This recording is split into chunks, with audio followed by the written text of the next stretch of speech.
आकाशवाणी लखनऊ से प्रस्तुत है प्रादेशिक समाचार। मुख्य समाचार। प्रदेश की 9 विधानसभा सीटों पर हुए उपचुनाव में जीतने वाले भाजपा और रालोद के 7 नवनिर्वाचित विधायकों ने आज ली शपथ।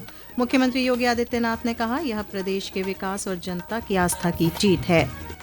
सर्वोच्च न्यायालय ने संभल की शाही जामा मस्जिद समिति को मस्जिद सर्वेक्षण मामले में उच्च न्यायालय जाने को कहा। सर्वेक्षण आदेश के खिलाफ याचिका सूचीबद्ध होने तक स्थानीय अदालत को कार्रवाई रोकने का दिया निर्देश। उत्तर प्रदेश के पर्यटन विभाग द्वारा महाकुंभ 2025 प्रिल्यूड का नई दिल्ली में आयोजन। विश्व के सबसे बड़े आध्यात्मिक मेले की पेश की जा रही है झलक। और सैयद मोदी अंतर्राष्ट्रीय बैडमिंटन चैंपियनशिप में पीवी सिंधु और लक्ष्य सेन ने सेमीफाइनल में बनाई जगह। तनीषा क्रेस्टो और अश्विनी पोनप्पा की जोड़ी भी अंतिम 4 में शामिल। नमस्कार, प्रदेश के समाचारों के साथ मैं श्वेता उपाध्याय और अब समाचार विस्तार से। प्रदेश की 9 विधानसभा सीटों पर हुए उपचुनाव में जीतने वाले भाजपा और रालोद के 7 नवनिर्वाचित विधायकों को आज विधानसभा अध्यक्ष सतीश महाना ने शपथ दिलाई।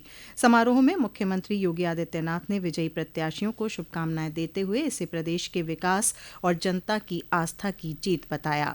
इन सभी उम्मीदवारों ने जनता के विश्वास और समर्थन का धन्यवाद करते हुए अपने क्षेत्र के विकास को प्राथमिकता देने की बात कही। इस अवसर पर उप मुख्यमंत्री केशव प्रसाद मौर्य और ब्रजेश पाठक, भाजपा प्रदेश अध्यक्ष भूपेंद्र सिंह चौधरी, प्रदेश के मंत्री सुरेश खन्ना सहित तमाम मंत्री और विधायक मौजूद रहे। इसके बाद भाजपा के लखनऊ स्थित प्रदेश मुख्यालय में अभिनंदन समारोह का आयोजन किया गया, जिसमें मुख्यमंत्री ने कहा कि टीम भावना और एकजुटता के साथ काम करने से असंभव को भी संभव बनाया जा सकता है।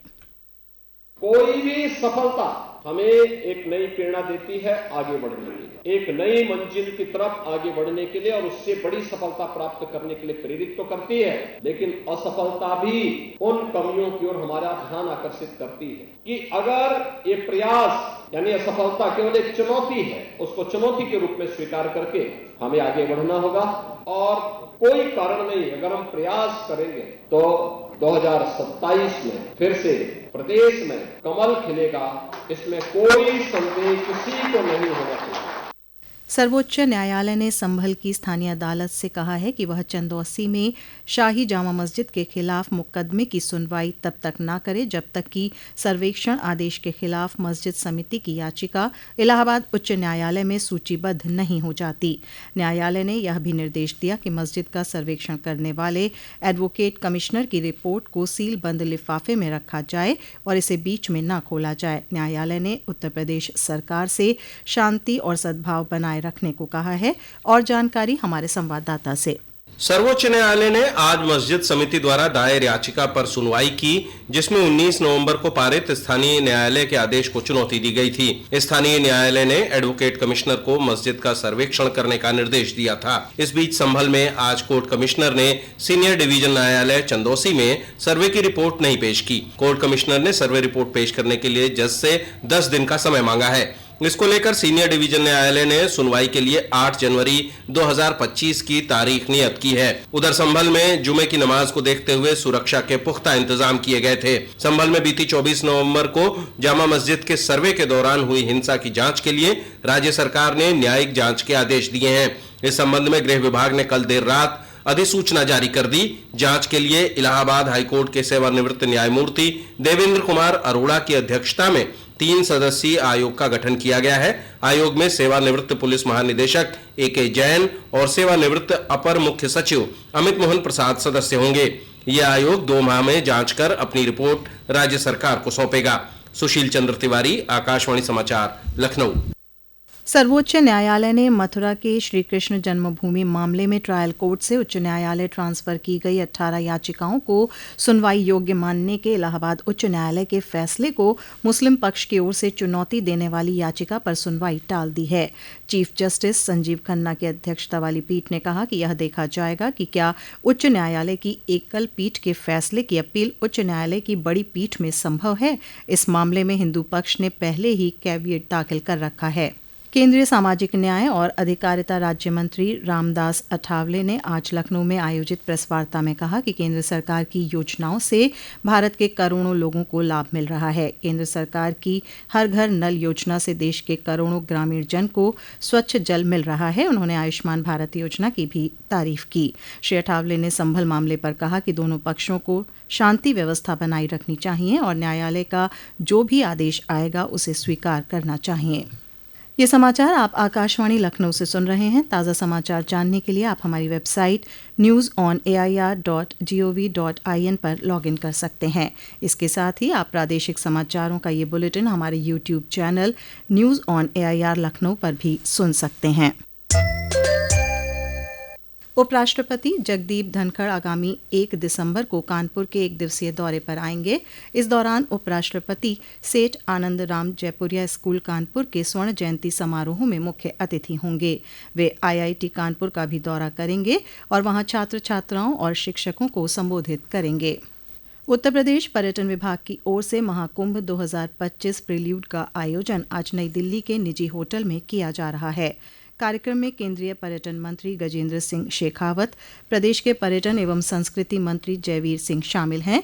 कार्यक्रम का उद्देश्य महाकुंभ 2025 के आयोजन से पूर्व उसकी महत्ता, मूल्यों और तैयारियों को वैश्विक मंच तक पहुंचाना है। साथ ही संगम नगरी प्रयागराज और वहां के तीर्थ स्थलों की झलक पेश करना है।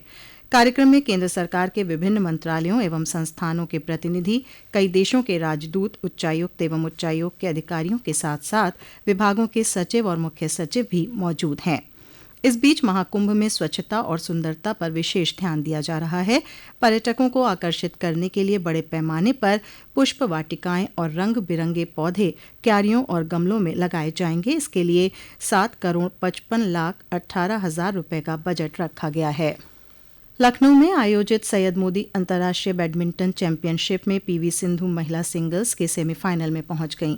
उन्होंने चीन की दाई वांग को 21-15, 21-17 से हराया। पीवी सिंधु ने महिला सिंगल्स के सेमीफाइनल में पहुंचने पर खुशी जताते हुए कहा कि मैंने कल के मुकाबले आज बेहतर खेल का प्रदर्शन किया।